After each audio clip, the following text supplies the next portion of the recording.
Shalom, shalom au peuple de Dieu, shalom frères et sœurs. C'est bel et bien moi, votre frère, évangéliste Lucas Pedro. Je viens vous parler ce soir de la part de l'Éternel. Je viens d'arriver et je suis encore dans mon auto, mais l'Éternel m'a mis au cœur un message pour partager avec le peuple de Dieu. Et je n'aimerais pas perdre ces temps comme l'Éternel vraiment m'a poussé à parler avec son peuple. C'est pour ça que je suis en train de faire cette vidéo à l'intérieur de mon auto. Bien-aimé, je bénis l'Éternel car l'Éternel est merveilleux. Il nous a gardés, il nous a donné la vie gratuitement, bien-aimé. Pendant que beaucoup de gens, à cette heure-ci, ne sont plus en vie, bien-aimé. Mais moi et toi, l'Éternel nous a épargnés, nous a fait grâce d'avoir ce souffle de vie ainsi que la bonne santé. Et moi, je viens de service. L'Éternel m'a épargné devant beaucoup de choses, des accidents. J'ai pris l'autoroute. L'Éternel Dieu m'a épargné jusqu'à la maison. Là, je vous parle, je suis devant ma porte, mais je me suis dit, avant de descendre, laisse-moi passer ces messages au peuple de Dieu. Parce que c'est merveilleux pour nous. Avant toute chose, j'aimerais au moins vous parler que je suis sur la chaîne YouTube. Je suis sur la chaîne YouTube. Si vous cherchez évangéliste Lucas Pedro, il y a beaucoup de Lucas Pedro, mais vous cherchez évangéliste Lucas Pedro avec une émission intitulée Les temps de Dieu, vous allez me trouver, bien-aimé. Avant tout, nous allons dire un grand merci à ce Dieu qui nous a disposé ces temps, ainsi que le souffle de vie, la bonne vie et la bonne santé. Nous allons au moins dire un grand merci à ce Dieu pour ses bienfaits. Prions au nom puissant de Jésus-Christ. Tendre Père, je viens te dire encore un grand merci, car toute la nuit, éternel Dieu Tout-Puissant, toi tu nous as protégés pendant que nous étions endormis. On était devenus des cadavres, éternel Dieu de gloire, mais par ta bonté et ta miséricorde, ce matin, Yahweh, tu nous as donné encore le souffle de vie ainsi que la bonne santé. Et Père éternel, tu as sorti ensemble avec nous, Père éternel Dieu Tout-Puissant, travaillé ensemble avec nous, et maintenant tu viens de rentrer avec nous, Père éternel, et sommes-nous reconnaissants de te dire vraiment un grand merci. Et Père éternel, Dieu de gloire, je laisse ce moment d'exhortation entre tes saintes mains, Père éternel, Dieu de gloire. Laisse que ce moment soit un moment vraiment favorable pour ton peuple, éternel, Dieu Tout-Puissant. Laisse que tout ce qui sortira de ma bouche soit ainsi dit l'éternel, Dieu Tout-Puissant. Que tout ce qui sortira de ma bouche soit accompagné avec le feu du Saint-Esprit, afin que cela pénètre dans la vie de chacun de nous et que cela apporte un changement ainsi que la repentance. Au nom puissant de Jésus-Christ, Dieu, nous t'invitons, Saint-Esprit, de nous guider du début jusqu'à la fin comme Alpha Oméga. Au nom puissant de notre Seigneur Jésus-Christ, nous disons ainsi Amen. Bien-aimés, comme je vous disais, donc je viens partager avec vous un petit message de la part de l'Éternel. Le titre de ce message est l'ami fidèle. Bien-aimé, l'ami fidèle, notre ami fidèle, mon ami fidèle, ton ami fidèle, dans ces messages, c'est Jésus-Christ de Nazareth, bien-aimé. L'ami fidèle. Et je partagerai avec vous l'histoire de Lazare, bien-aimé. L'Éternel, pendant que j'étais au volant, pendant que je rentrais à la maison, l'Éternel a commencé à me parler de l'histoire de Lazare, ami fidèle qui est Jésus-Christ, qui nous abandonne jamais. Bien-aimé, laisse-moi te dire une chose ce soir, que même si le monde te tourne le dos, même si tes proches, que toi tu considères vraiment beaucoup, ils t'ont tourné le dos à cause de la situation que tu es en train de traverser aujourd'hui, à cause de difficultés que tu es en train d'affronter aujourd'hui, bien-aimé. Mais laisse-moi te dire, il y a un homme qui s'est livré à la croix de Golgotha, il s'appelle Jésus-Christ de Nazareth. Il est l'ami fidèle, il ne nous abandonne jamais, jamais, même au tombeau, il va te suivre, bien-aimé. Même là, les gens t'ont laissé, tu es dans un endroit enclavé que les gens ne peuvent plus te visiter. Mais lui, il est capable d'y arriver là et de te tendre sa main et de te récupérer et de te lever, bien-aimé. Il faut juste avoir la foi. Nous allons prendre nos Bibles là où nous sommes, dans le livre des Jean, au chapitre 11, au premier verset. Nous pouvons lire tout, hein? C'est l'histoire de la résurrection de Lazare, mais moi, je ne vais pas lire tout, mais toi, tu peux lire tout à la maison. Moi, je vais prendre juste le point essentiel pour que je ne prenne pas beaucoup de temps pour parler avec toi, bien-aimé. C'est vraiment important. Je vais lire au nom de Jésus-Christ de Nazareth. Il y avait un homme malade, Lazare, de Béthanie, village de Marie et de Marthe, sa sœur. C'était cette Marie qui oignit de parfum le Seigneur et qui le suya le pied avec ses cheveux. Et c'était son frère Lazare qui était malade. Le sœur envoyèrent dire à Jésus, Seigneur, voici celui que tu aimes est malade. Donc Lazare. Après avoir attendu cela, Jésus dit, cette maladie n'est point à la mort, mais elle est pour la gloire de Dieu. Alléluia. Afin que le Fils de Dieu soit glorifié par elle. Or, Jésus aimait Marthe et sa sœur, Marie, et Lazare, leur frère. Lors donc qu'il lui apprit que Lazare était malade, il resta 2 jours encore dans le lieu où il était.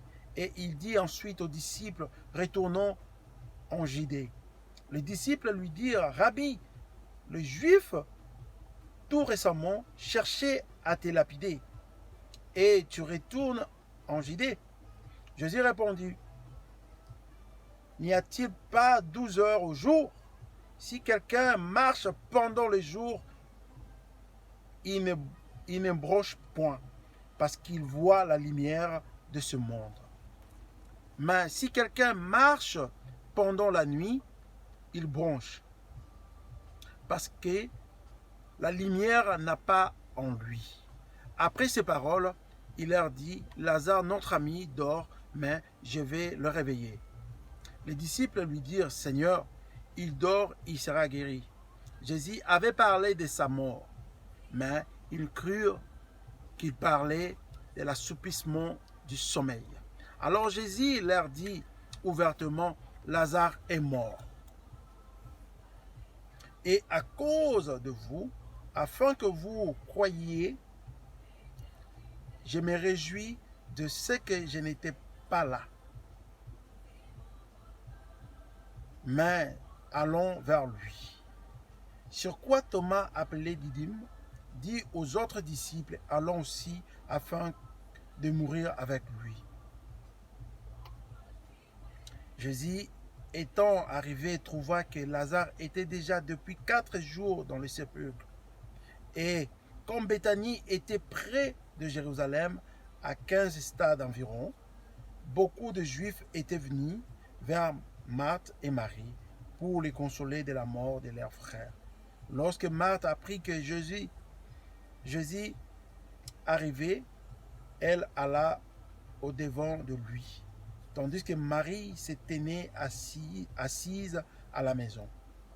Marthe dit à Jésus, Seigneur, si tu eusses été ici, mon frère ne serait pas mort. Mais maintenant, même, je sais que tout ce que tu demanderas à Dieu, Dieu te l'accordera. Jésus lui dit, ton frère ressuscitera.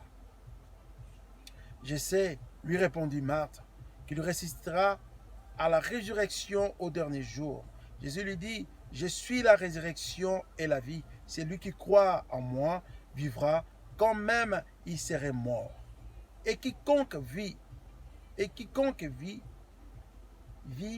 et croit en moi ne mourra jamais. Crois-tu cela? Il a posé la question à Marie. Elle lui dit, oui Seigneur, je crois que tu es le Christ, le Fils de Dieu, qui devait venir dans le monde. Ayant ainsi parlé, elle s'en alla, puis elle appela secrètement Marie, sa sœur, et lui dit, le maître est ici et il te demande.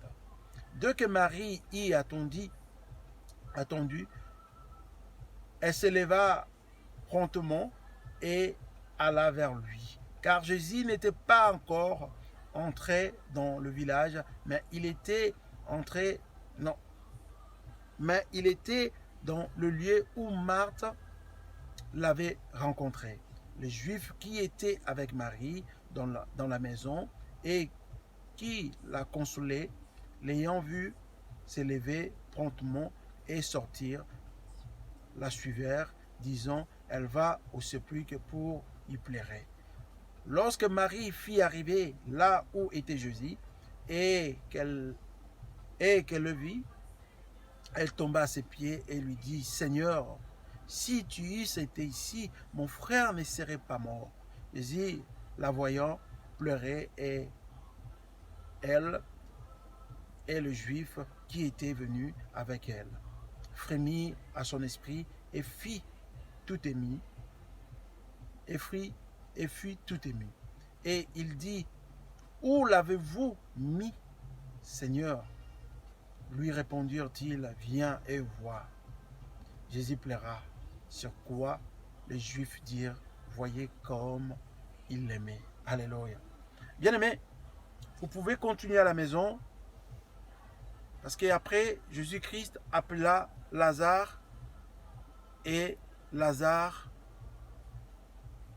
dans le tombeau, dans le sépulcre, Jésus-Christ a demandé d'enlever la pierre qui était à la porte du sépulcre, et Jésus-Christ s'appela Lazare. Lazare est sorti du sépulcre et ressuscité.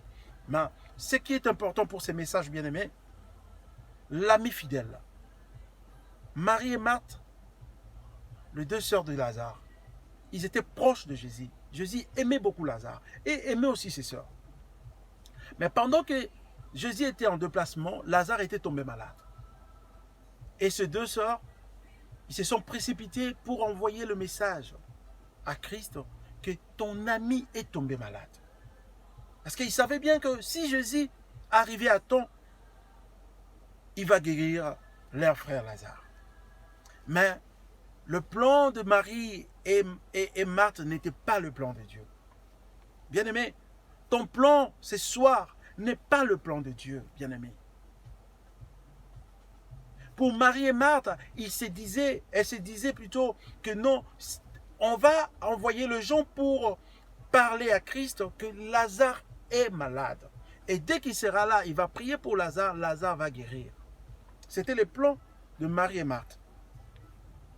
Mais leur plan, ce n'était pas le plan de Christ. Le plan de Christ était que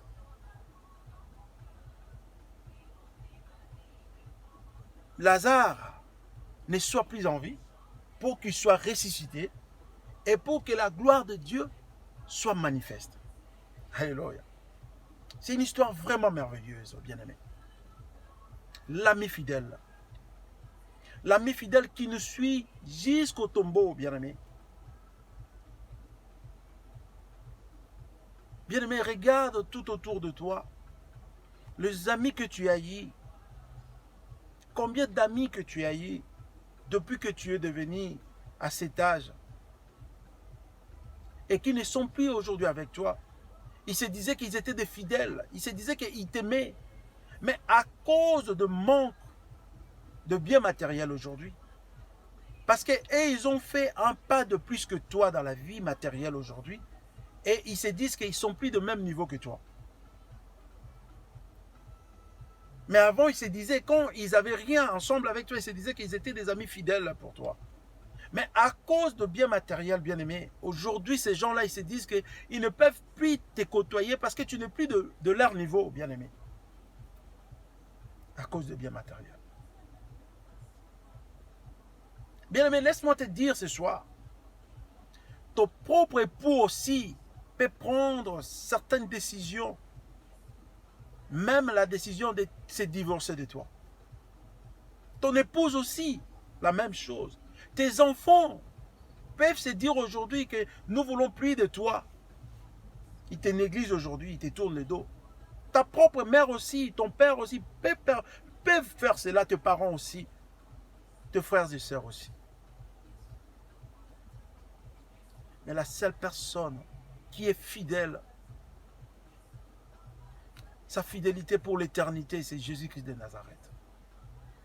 Son amour n'a pas de conditions, c'est un amour inconditionnel. Son amour n'a pas d'humiliation, c'est un amour immuable, bien-aimé. Quand Jésus est arrivé, c'était déjà 4e jour que Lazare était au tombeau. Et Marthe a vu Jésus. Marthe a pleuré en disant, Maître, si tu étais là, mon frère n'allait pas mourir. Jésus a dit, non, ne vous inquiétez parce qu'il va ressusciter. Marthe a répondu à Jésus, oui, je sais bien qu'il va ressusciter. Mais au dernier jour, le jour de la résurrection. Mais Jésus parlait de la résurrection présente, de la résurrection instantanée. Parce que lui-même était la résurrection, ou lui-même est la résurrection jusqu'au présent. Mais Marthe n'avait pas compris cela, bien-aimé. Marthe n'avait pas compris cela. Jésus a dit, écoute, celui qui vit en moi ne mourra jamais. Car je suis la résurrection. Bien-aimé, laisse-moi te dire, Jésus-Christ est la résurrection pour toi, bien-aimé. Quelles que soient les difficultés, bien-aimé, que tu es en train de traverser, bien-aimé. Quel que soit manque d'argent, bien-aimé. Mais laisse-moi te dire ce soir que Jésus-Christ est la résurrection dans ta vie, bien-aimé. Ne t'éloigne pas de lui car il est fidèle. Ouvre juste ton cœur, bien-aimé. Ouvre juste ton cœur. Laisse-lui entrer, bien-aimé. Laisse-lui prendre la place dans ta vie, bien-aimé. En lui, il n'y a aucune condamnation, bien-aimé. Malgré tes péchés, la Bible nous dit, quand il pardonne, il oublie tout, bien-aimé. C'est nous, les gens de ce monde, nous condamnons les gens, nous jugeons des gens. Mais la Bible nous dit, Jésus-Christ n'est pas venu pour juger, mais au contraire, il est venu pour sauver, bien-aimé. Ouvre ton cœur, laisse-lui entrer. Laisse-lui essuyer tes larmes. Tu as tant pleuré. La maladie a rongé ta santé, bien-aimé. Moi qui te parle, bien-aimé, j'étais diagnostiqué, bien-aimé, de problèmes de rein gauche-droite, bien-aimé. Mais je n'avais pas perdu l'espoir, bien-aimé. J'ai prié le bon Dieu d'Israël, l'ami fidèle, quelle que soit la maladie, les donneurs de reins par excellence, le médecin par excellence, lui qui opère spirituellement sans cicatrice, bien-aimé. Le mécanicien, c'est lui le fabricant. Il connaît toutes les pièces de nos corps, bien-aimé. Quelle que soit la maladie, quel que soit l'AVC, quel que soit le problème de tension, bien-aimé. Ouvre juste ton cœur. Ouvre juste ton cœur, bien-aimé. Ouvre juste ton cœur, bien-aimé. Ouvre juste ton cœur, bien-aimé. Laisse-moi te dire que cet homme est présent.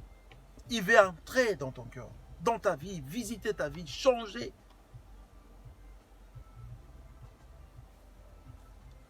Bien-aimé, Marthe ne savait plus quoi faire. Et Marthe est allée voir Marie. Marie, quand elle a vu Jésus, s'est jetée à ses pieds en pleurant. Elle a dit, Maître, si tu étais là, mon frère n'allait pas mourir. Et le juif qui accompagnait Marie, ils étaient aussi touchés. Et même Christ lui-même, il était touché dans son esprit. Quel est ce problème, bien-aimé, que toi, tu penses que notre Seigneur n'a pas de solution? C'est quoi le problème des enfants, bien-aimé? Parce que tu n'as pas des enfants, parce que les gens se moquent de toi, bien-aimé. Quel est ce problème qui reste sans solution devant notre ami fidèle Jésus-Christ de Nazareth? Je ne vois aucun problème. Moi qui vous parle, je suis en train de témoigner, bien-aimé, atteint de reins, de maladies, d'insuffisance rénale, bien-aimé. Mais l'Éternel m'a fait cette grâce, éternel Dieu. Je suis aujourd'hui en bonne santé. Il y a cela 1 mois que je viens encore de faire le contrôle. Je viens de passer le contrôle. Et je m'aime les résultats. Je suis intact. C'est Dieu qui peut faire ce genre de choses. C'est l'ami fidèle qui a le pouvoir, la puissance de guérir ce genre de maladie.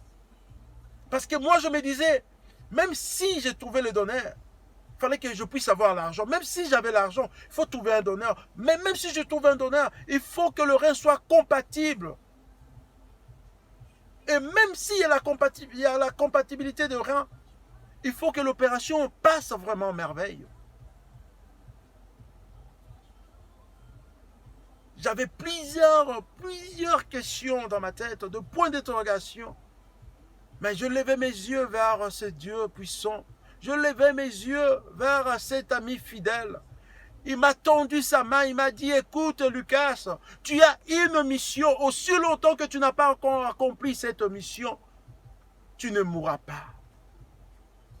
Parce que moi je t'ai choisi, tu ne mourras pas. Il faut que tu prêches ma parole. Bien-aimé, tu as une mission que l'Éternel t'a léguée. Ne te décourage pas parce que la situation est en train de ronger ta vie. Tu as des problèmes financiers, bien-aimé. La maladie est en train de ronger ta santé. Les gens se moquent de toi parce que tu t'es marié, mais tu n'as pas d'enfant. Les gens se moquent de toi parce que tu n'as pas de travail. Les gens s'est éloigné de toi parce que tu n'as pas de possibilité, parce que tu ne peux pas offrir à ces gens-là ce qu'eux cherchent, ce qu'eux veulent. Mais laisse-moi te dire, bien-aimé, il y a un ami fidèle qui n'abandonne jamais. Cet ami fidèle a suivi Lazare même au tombeau, jusqu'au tombeau.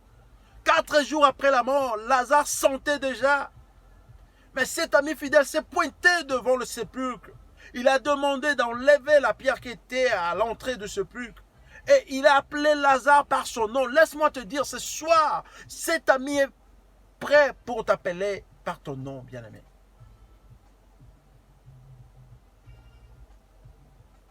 Laisse-moi te dire que ce soir, cet ami est tout près de toi. Une fois que tu acceptes, une fois que tu ouvres ton cœur pour lui,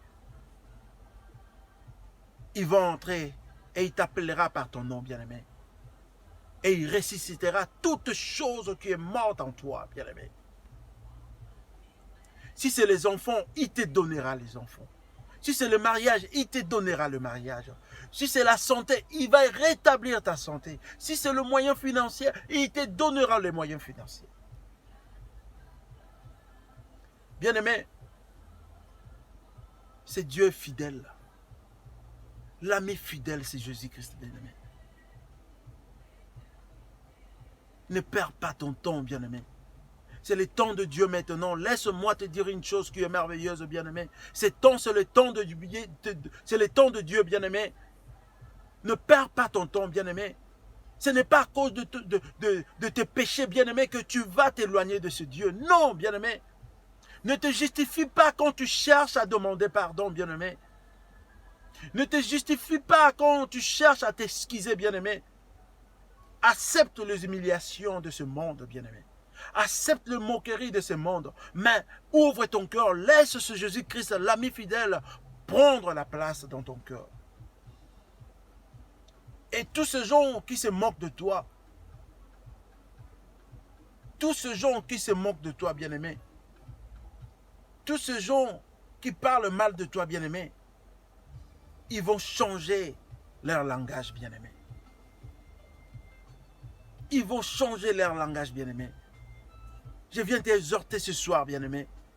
C'est Dieu est incomparable, bien-aimé. C'est quoi le problème de papier, bien-aimé? Ces gens qui ont le papier, ils ne sont pas plus spéciaux que toi, bien-aimé. Ils ne sont pas des extraterrestres, bien-aimé. Ils ne sont pas des super-héros, bien-aimé. Chaque chose a son temps. Ne sois pas pressé, bien-aimé. Ne sois pas pressé, bien-aimé. Prête ton oreille à cet ami fidèle. Laisse-lui opérer dans ta vie, bien-aimé. Ouvre ton cœur, bien-aimé. Laisse-lui prendre la place dans ta vie, bien-aimé. Bien-aimé, essaie de t'examiner, bien-aimé. Tu avais donné ta vie à des gens proches de toi, à ton mari, à ta femme, bien-aimé. Mais qu'est-ce que tu as reçu au retour? Ce n'est que la déception, bien-aimé. Mais pourquoi pas tenter avec cet ami fidèle? Lui qui ne déçoit jamais. Pourquoi pas tenter avec ce Jésus-Christ de Nazareth? Lui qui ne déçoit jamais. Bien-aimé, moi je t'exhorte ce soir. Tente avec Jésus-Christ. Il est l'ami fidèle. Et tu ne seras jamais déçu. Il est là pour te tendre la main. Il est là pour te révéler, te révéler, et te relever, bien-aimé. Je m'excuse. Éternel Dieu merveilleux, bien-aimé, ouvre ton cœur. Donne-lui la place dans ton cœur, bien-aimé. Donne-lui la place dans ton cœur, bien-aimé.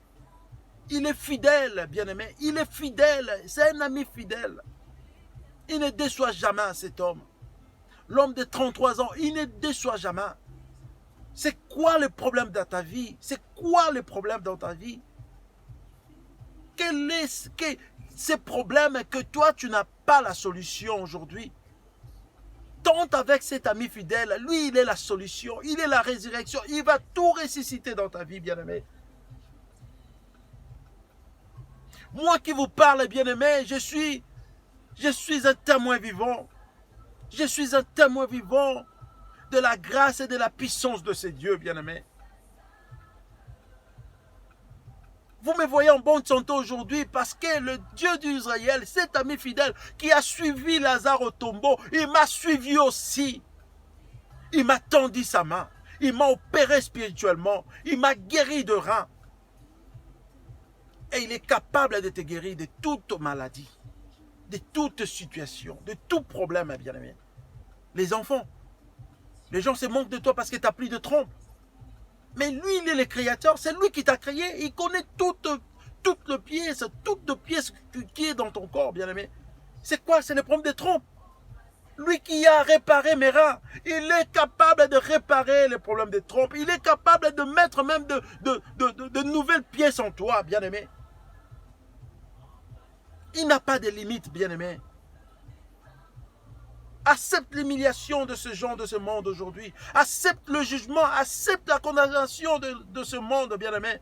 Mais si Dieu ne te condamne pas, bien-aimé, ne te dérange pas, bien-aimé, quel que soit le péché que tu as commis, répands-toi, bien-aimé, demande pardon sincère à ce Dieu d'Israël, à cet ami fidèle. Il va te pardonner. La Bible dit quand il pardonne, bien-aimé, il ne se souvient plus. Il oublie tout, bien-aimé. Il n'est pas comme les gens de ce monde. Il n'est pas comme moi et toi, même si nous pardonnons. Mais nous gardons toujours le problème dans nos cœurs, bien-aimé. Mais lui, quand il pardonne, il oublie tout, bien-aimé. Nous sommes dans un monde de péché, bien-aimé. Ce monde est rempli de péché, bien-aimé. Ce n'est pas à cause de ce péché que toi, tu vas refuser cet ami fidèle. Il est prêt maintenant. Il est prêt de te pardonner. Fais juste une repentance sincère devant ce Dieu. Ouvre ta bouche. Là où tu es en train de m'écouter, bien-aimé, n'endurcis pas ton cœur. Ouvre ta bouche. Ouvre ta bouche et commence à faire une repentance sincère devant ce Dieu. Et il va te pardonner pour toujours, bien-aimé. Et il va visiter ta vie. Laisse-moi prier maintenant pour toi. Tendre Père Dieu Tout-Puissant, je sais bien qu'éternel Dieu Tout-Puissant, tu es merveilleux. Éternel Dieu, l'ami fidèle qui nous abandonne jamais, qui a suivi Lazare même au tombeau. Le même ami fidèle qui m'a tendu la main pendant que j'étais malade. pendant que j'avais des problèmes d'insuffisance rénale, tu m'avais tendu ta main et tu m'avais guéri. Et c'est le même ami fidèle que je prie à cette heure-ci. Il s'appelle Jésus-Christ de Nazareth. L'ami fidèle qui a ressuscité Lazare, qui m'a guéri de la maladie des reins. Le même ami fidèle que j'invoque à cette heure-ci, éternel Dieu Tout-Puissant. À toutes les personnes, Père éternel, qui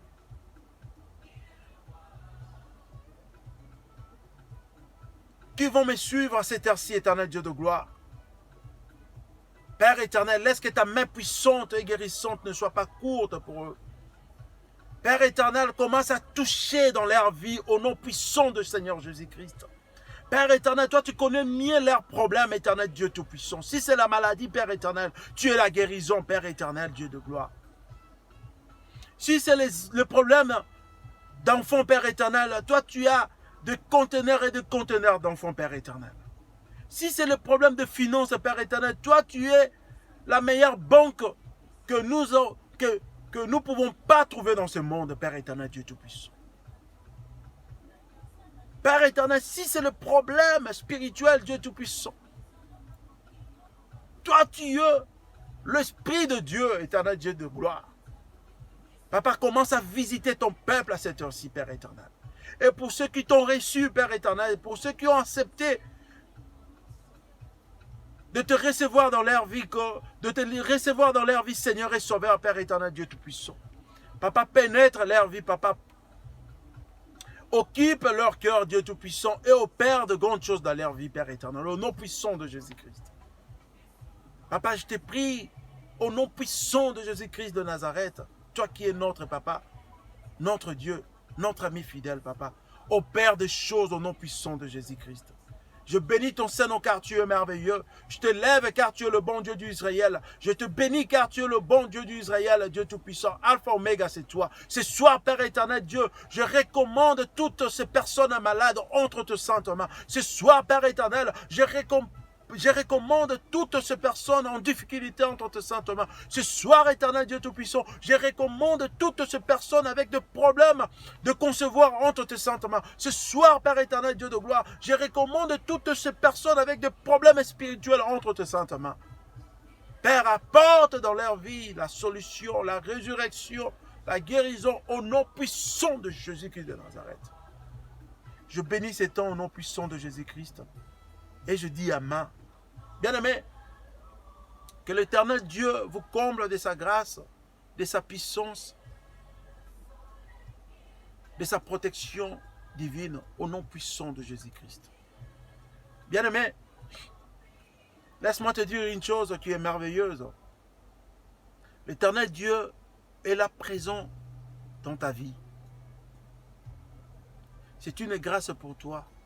Et je te demande de concevoir cette grâce. Car l'Éternel Dieu, maintenant là, il commence déjà à opérer dans ta vie. Et j'aimerais que, après avoir écouté ces messages, après avoir contemplé la gloire de Dieu, ne fermez pas vos bouches. Même si tu ne sauras pas comment me joindre, mais tu peux aller témoigner dans une église à côté de chez toi, la gloire de Dieu dans ta vie, bien-aimé, car il est merveilleux. Que l'Éternel vous bénisse. C'est votre frère évangéliste Lucas João Pedro.